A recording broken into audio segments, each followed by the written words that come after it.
When you set a table, a 2-year-old or an almost 3-year-old wants to help. They want to help set the table. And so as an adult in their life, how many opportunities are we giving them to express that independence?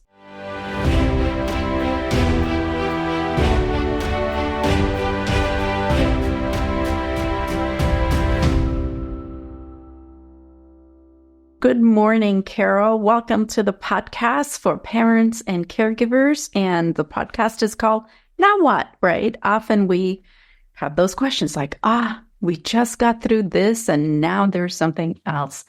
So I am grateful to Carol for being here. And she has a very busy job working with supporting so many caregivers in the state of Illinois.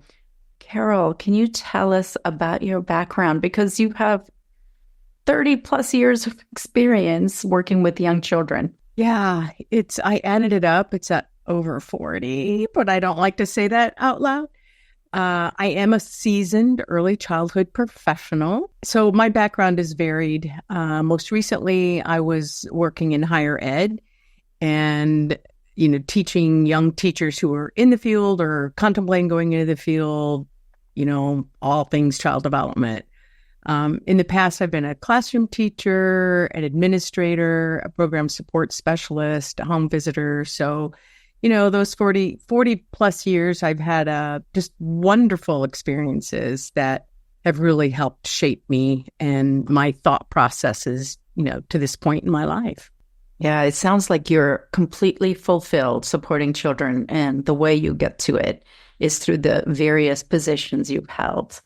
And I have to say that Carol is a dear friend, and I've known her for just a few years, and we have so many things in common in terms of supporting youth.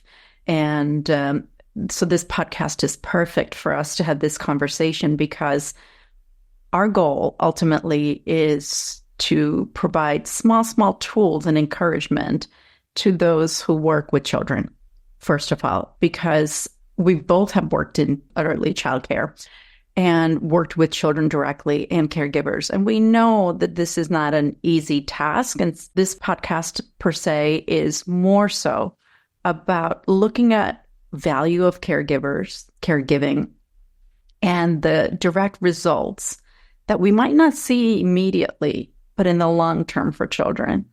So we're going to start, Carol, with the first question. So what are the key milestones in social emotional development that parents and caregivers should be aware of in their young children? So that question alone, we could talk like all day about, right? Yeah. But, one of the things as a higher ed professor, one of the things that I often deferred to was a specific theory of child development, who was Erikson. And he kind of merged the psychological and the social part of children together into a wonderful theory. And so I just want to walk us through like the first three. It's an 8-stage theory that goes through life, but I'm just going to, touch on those birth to age 5. So in Erikson's psychosocial theory, he first talks about infant development. So, and he phrased that as 0 to 18 months. And the biggest task during that time to be resolved, using his words, were the trust versus mistrust. So that age span is really focused on trying to trust the adults in their environment. And we can do that through making sure we feed them, change them, attend to them when they need attention in a timely manner. It doesn't mean that we're 100% perfect, because sometimes we, take a little while to get to them. But overall, have we developed this sense that they're picking up on, that I can trust the people in my environment to come when I'm in distress, when I'm hungry, when, my diaper needs to be changed, when I want to engage. So that's a huge resolution that needs to happen. On the flip side of that trust is the mistrust. So when children can't trust the adults in their life to meet their needs. Erikson talked about, in order to be successful in this psychosocial dynamics, is that positive side, that trust, needs to be established before they can kind of move on, if you will, or be successful in that next phase, which is the toddlerhood, which, whenever you say that word, people usually like, a toddler. But toddlerhood from 18 months to 3 years. And the task that Erikson talked about here was autonomy versus shame and doubt. And that is, can the child be an independent person and have kind of autonomy over their own body or their words?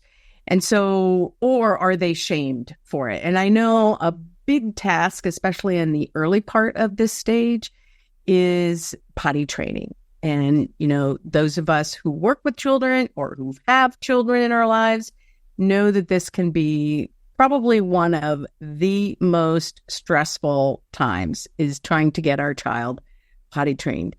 And one of the biggest tasks is for them to have agency over when they go to the bathroom.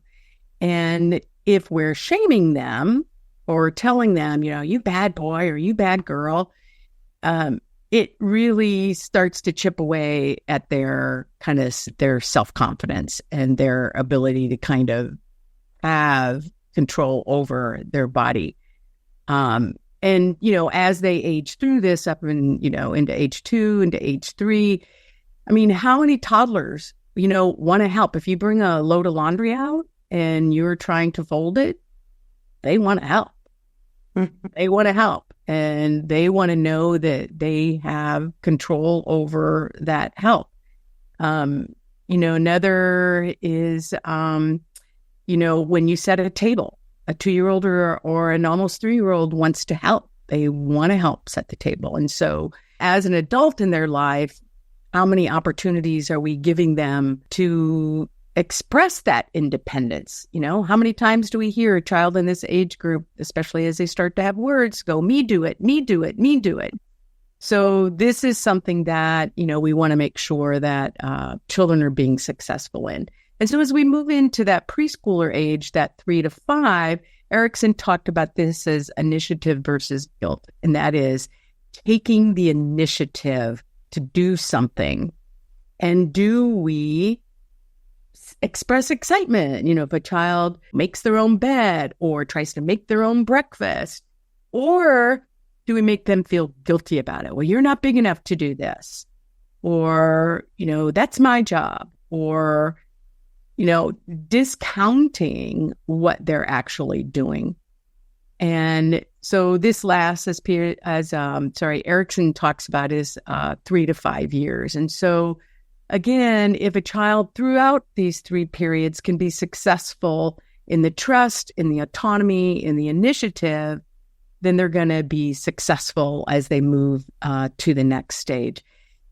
He says that it's not impossible for a child to be successful if they were on the other side, the mistrust, the shame and doubt, and the guilt, but it's a lot harder. And we know as adults, if we grew up with the things on the negative side, that it's taken a lot for us. And for some of us, years of therapy, how we can be more or have more people in our lives who are trustworthy, or that autonomy and that, taking our own initiative. So I think these are really important for parents and caregivers to understand, because this literally sets the stage social emotionally for the rest of their lives. This is really powerful for me to hear again. If you like the content of this video, please don't forget to follow. And also, if you want more information, visit the website, yogipateltte.com.